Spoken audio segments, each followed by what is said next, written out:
if I remembered to put the blade back in, so I'm going to put that blade back in, and now we are going to blend them back up.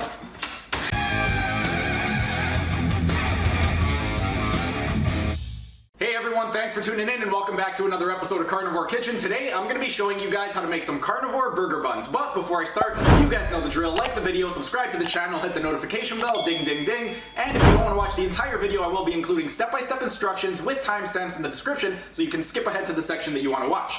Now on to the actual recipe. Before we get started, what exactly are we going to need to make these burger buns? Well, we are going to need some 4-inch Springform pans. That is going to be what we are going to put the batter in. In terms of how many you're going to need, it's going to depend on the thickness of the burger bun that you want. Anywhere from 6 to 10 is going to be the proper amount.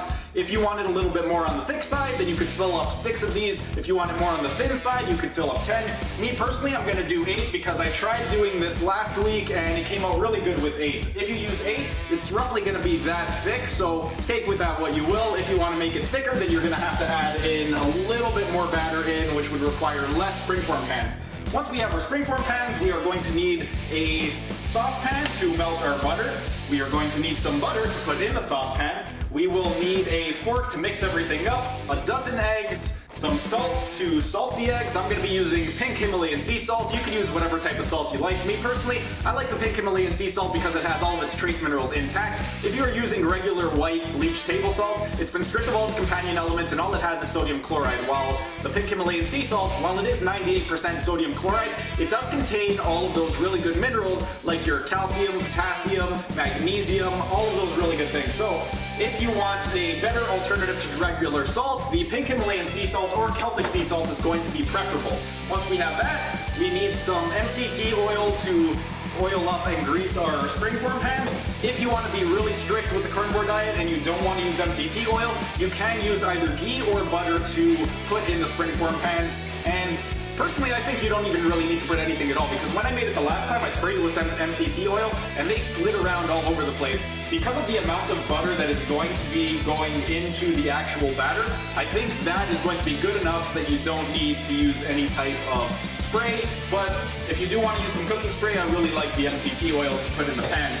Once we have that, we need a bowl to mix everything in. We are going to need a scale to weigh out our pork rinds, and we are going to need some pork rinds. I'm going to be using the UTZ pork rinds. I do not get paid by them. These are just the ones that I get because it comes in a really nice size, and we're pretty much going to have to go through this entire package. And lastly, in order to crush those up, we are going to need a blender. I'm going to be using a Ninja blender, but you can use whatever blender you have available for you. I've been using that one for about 10 years and it's been going strong, so I'm going to keep sticking with that one, but you guys use what you guys have available. Now that we know exactly what we need, what exactly do we have to do? Well, the first step is going to be to preheat the oven. For the oven, we want to set it at 350, and we're just going to let that heat up. Next thing that we want to do is turn the burner on. I'm going to put the burner on the lowest setting possible because I'm going to start melting the butter while I prepare everything else. So you can go ahead, turn the burner on, put it on the lowest setting possible, and you are going to take 1 cup, that is 250 grams of butter, and just put the butter in the saucepan. We're just going to wait for that to heat up. While we're waiting for that to heat up, I'm going to go ahead and get everything else ready. The first thing that we're going to need to do is crush the pork rinds. For the pork rinds, how much do we need? Well, we are going to put 400 grams of pork rinds in the bowl. So I'm just going to turn on the scale, go ahead and weigh this all out, and let's put 400 grams of this stuff in there. Okay, so right here I have 204 grams. I'm going to go ahead, crush all that up, and then I'll add in the other 200 to make up the balance. But if I put another 200 in the bowl, it's going to overflow. So I'm going to go ahead and put that in later. Right now, let's go ahead and blend up the pork rinds.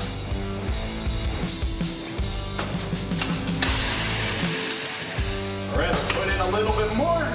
We're going to have to do this quite a few times. This recipe over here, I completely made it up last week. I just kind of thought, okay, let's try putting in a couple cups worth of pork rinds, some butter, and yeah, I just came up with it off the top of my head. I'm gonna modify it a little bit from the recipe that I made last week, but when I made it last week, it came out really good, so I'm not gonna modify it too much. All I'm gonna do is take out a couple of ingredients, because I don't think those ingredients helped one bit, but I'll tell you that when I get to it. Right now, let's go crush up the rest of the pork rinds. Another couple more times, that should be good. add in as much as you can, get it nice and full, otherwise you're gonna be here forever. One more time should do the trick. Yep, there we go, perfect. We no longer need the scale, so I'm just gonna toss this aside to free up some space. And now we're gonna go ahead and crush up the last remaining bit. It looks like it is pretty ground up.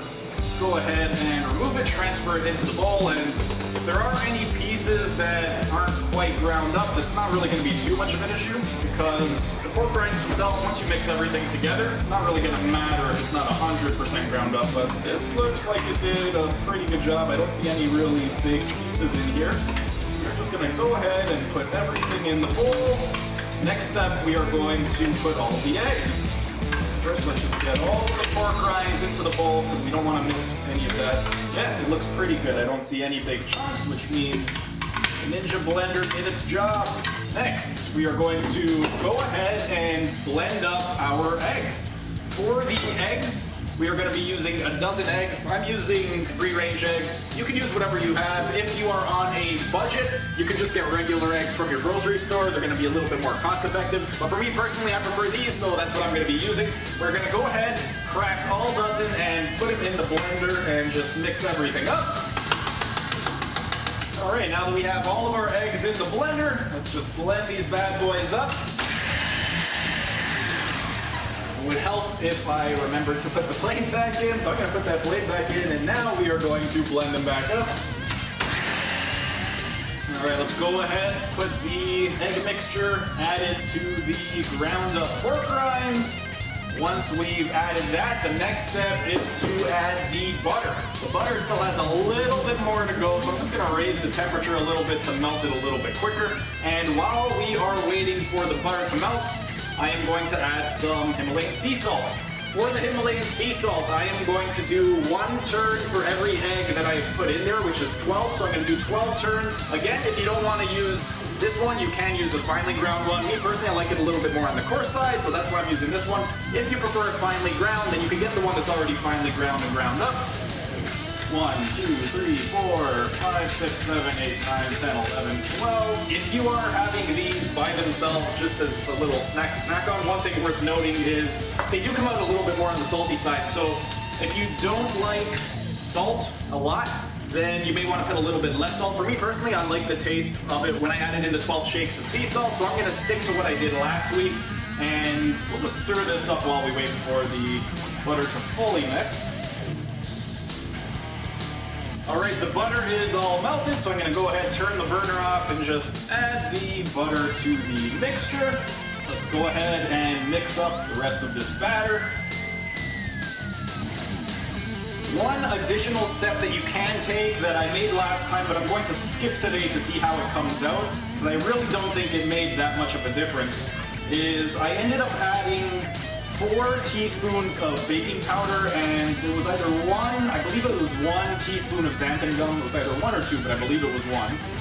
And the reason I added that was to make it a little bit thicker so it would fill up a little bit more and I would get some thicker burger buns. However, when I put it in the oven, it came out about the same size as it did when it came in. So I don't think the baking powder and xanthan gum really made a difference when it came to the way that the actual burger buns came out. I don't think it thickened them at all. I think they stayed the exact same size. So I'm going to be skipping that step, but you can add it as an optional step. So if you do want to add in the baking powder, you can put in 4 teaspoons of baking powder and 1 to 2 of xanthan gum, but because we don't actually have flour in here and we are using ground up pork rinds, I don't think it's going to have an effect, so that's why I'm skipping it this time. Okay, so this looks like it's about ready to be put into the Springform pans, but before I put it in the Springform pans, we need to put a little bit of some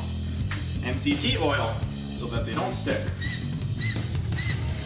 I'm gonna put a lot less than I did the last time, because last time these things were floating in MCT oil. I think 1 spray per pan is gonna be good enough, especially with the amount of butter that we have in here.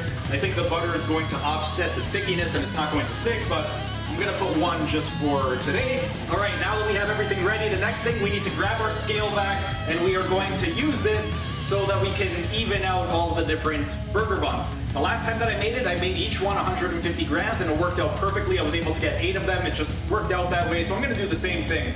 So whatever weight is on there, you are just going to subtract 150 grams to get the amount that you actually need. Or you can tear it, and once you tear it, it'll make it a little bit easier. You don't even really have to count. Oh, that was pretty damn close. I got 141 on that one. They don't need to be perfect because we're gonna flatten them out later. So just grab the amount that you need and just toss it right in there. Now that we have all of our buns in the Springform pans, what we are going to do is take the spoon and we are just going to flatten it out. Give it a few little dabs so that it fills out the pan nicely. And we are going to do that for every single one. Make sure that it's nice and flat. You don't want it to be taller in the middle or toward the edges, otherwise it's going to deform the burger bun. All right, there we go. So we have them nice and packed in. So this is what they look like once they are inside the Springform pan. You want to get them nice and flat, and you want to get it nice and even. All right, the next step is to put it in the oven and let it bake. In terms of how long we are going to be leaving it for, we are going to put it in the oven for 45 minutes. You can leave it a little bit less, but last week when I did it, I left it in for 45 and it came out perfectly. You can leave it in for 30 as well, but I found that 45 worked really good. So let's go ahead and set the timer for 45 minutes. And in 45 minutes, we'll go ahead and take these out, see how they came out. All right, it's been 45 minutes, so it is time to take the burger buns out of the oven. Let's see how they came out. Oh, you know what? They actually look like they came out a little bit thicker than when I put in the baking powder and xanthan gum, which is a little bit surprising. I would have thought they would have been about the same. Yeah, they actually came out a little bit thicker. I'm just gonna let these cool off for a few minutes. I'll take them out and show you guys what they look like. All right, now that they've cooled off for a bit, I'm gonna go ahead, let's open up one of the Springform pans. See how easy these things are? You need to get some of these if you don't have them, they're great. Actually, you know what? Now that I take it out of the Springform pan, it does look roughly the same size. So this is what you can expect if you do everything that I did and you use 8 Springform pans. They're roughly, I'd say, 1.5 centimeters thick. If you prefer your burger buns a little bit thicker, then what you could do is instead of 8, you could divide it over 6 Springform pans. That'll make it a little bit thicker. But yeah, there you have it. Anyway, that's pretty much it for today's video. If you enjoyed the recipe video, be sure to smash that like button so I know to make more recipe videos in the future. And if you're either new to the channel or haven't subscribed yet, be sure to subscribe to the channel and hit the notification bell, as I will be uploading new videos every single day. And if you have any suggestions for recipes that you would like to see in the future, go ahead, leave your comments down in the comments section. The one that gets the most likes, I'll go ahead and I'll try my best to make that type of recipe. But that's pretty much it for today's video. Thanks for tuning in, and I will see you again tomorrow.